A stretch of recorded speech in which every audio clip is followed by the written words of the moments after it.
अगर अंग्रेजों के भारत आने की बात करें तो उन्होंने 16वीं शताब्दी में ही भारत में दस्तक दे दी थी। आपको जानकर हैरानी होगी कि जब शाहजहां ताजमहल बना रहा था तब दूसरी तरफ अंग्रेज भारत में पैर पसारने की कोशिश कर रहे थे। इसके बाद भारत में छोटे बड़े कई राजाओं के अलावा दो बड़ी ताकतें बची थी। एक थी औरंगजेब की मुगलिया सल्तनत और दूसरी थी मराठा साम्राज्य।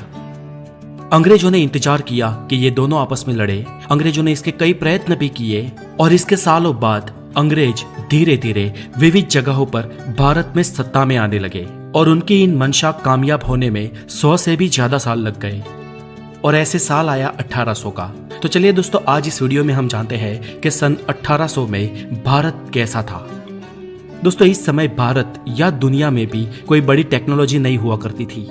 हमारे यहाँ अधिकांश लोग धोती और गमछा पहना करते थे और बहुत अमीर लोग कुर्ता पहन लिया करते थे। बाद में अंग्रेजों की शर्ट और टी शर्ट को भी कुर्ता ही कहा जाने लगा।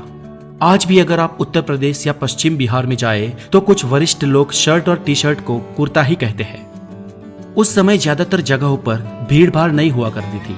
पूरे भारत में करीब 16 करोड़ ही लोग थे और यहाँ पर पूरा भारत यानी कि अखंड भारत, जो भारत पाकिस्तान, बांग्लादेश, बर्मा और अफगानिस्तान से मिलकर बना था। यानी कि आज के इन 5 देशों के विस्तार में सिर्फ 16 करोड़ लोग ही रहा करते थे। उस समय भारत में बहुत ज्यादा प्रोफेशन नहीं हुआ करते थे।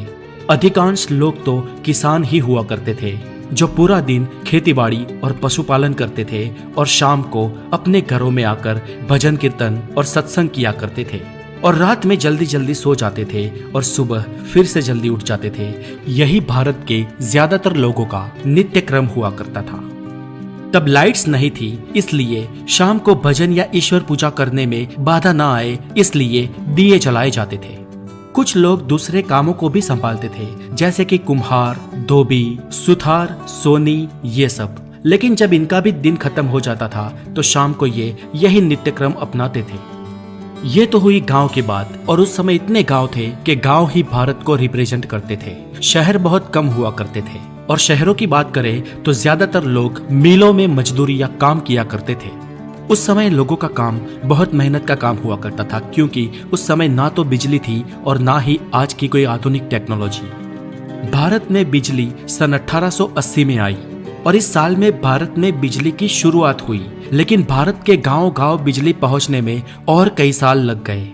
एक डेटा के अनुसार सन 1800 के आसपास एक यूरोपियन क्लर्क की सैलरी 40 पाउंड थी और वही एक आम इंडियन की तनख्वाह 40 गुना कम थी। और दोस्तों, इससे आप ये अंदाजा लगा सकते हो कि भारतीय किसानों की क्या आय रही होगी। ऊपर से किसान हर साल बाढ़, सूखे और लगान की मार झेलते थे। दोस्तों, उस समय कुछ अमीर तबक्का भी हुआ करता था, जिनमें से सब नहीं, लेकिन कुछ लोग हमेशा ये फिराक में रहते थे कि कैसे करके अंग्रेजों के साथ उनकी दोस्ती हो जाए। और कुछ अमीर अपनी सूझबूझ और स्किल के माध्यम से ठीक ठाक पैसे कमा लेते थे। आज के समय में बीमारियां आम हो गई है, लेकिन उस वक्त भी कई बीमारियां मौजूद थी जब कॉलेरा और प्लेग आम थे। इन बीमारियों की कोई दवाई भी नहीं थी और इनके सामने लोग बेबस थे। अधिकतर दिक्कत प्रसव में होती थी और जानकारी के अभाव के कारण कई महिलाओं को प्रसव में ही हाथ धोना पड़ता था और इसके कारण कई सारे बच्चों की भी जिंदगी चली जाती थी। और अगर बात करें उस वक्त के कुछ चुनिंदा लोगों की जिसे खुश कह सकते हैं, तो वो बस वही लोग थे जो या तो कोई अच्छे किंगडम में रहते थे या तो अमीर थे। दबे कुचले लोग गरीबी और बदहाली के कारण ही बेबस थे।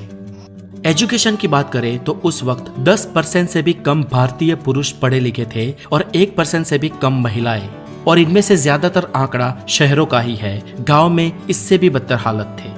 पर हालांकि ऐसा नहीं था कि वो ना पढ़े लिखे लोग स्किल्ड नहीं थे। वो लोग स्किल्ड भी थे और अपने कई कामों में माहिर भी थे, लेकिन कम पढ़े लिखे होने के कारण लगान जैसी चीजों में डील नहीं कर सकते थे। भारत के लोग उस वक्त पैसों से चीजें खरीदने और बेचने के बजाय एक्सचेंज व्यवहार में मानते थे। जैसे एक मटके के बदले 5 किलो चावल या 10 किलो आटे के बदले 5 किलो दाल। ज्यादातर गांव में ऐसे ही व्यवहार होता था। चीजों के बदले चीजें दे दी जाती थी और ऐसे गांव में सभी लोगों के पास सब कुछ पहुंच जाया करता था और खासकर गांव से अनाज बाहर बेचने को जाने की भी जरूरत नहीं पड़ती थी। तो दोस्तों, 18वीं शताब्दी का भारत कुछ ऐसा था। उस समय कुछ चीजें बहुत ही अच्छी थी तो कुछ बहुत ही खराब। और ऐसा लगभग हर समय में होता है। हर समय कुछ पॉजिटिव और कुछ नेगेटिव्स एक साथ ही पाए जाते हैं। तो आपको कैसा लगा ये भारत, और अगर आप उस वक्त की किसी चीज के बारे में जानते हैं तो हमें कमेंट में जरूर लिखें। और अगर आप नए हैं तो हमारे चैनल द नॉलेज को जरूर सब्सक्राइब करना बहुत सारा ध्यान रखें। Have a good day, take care.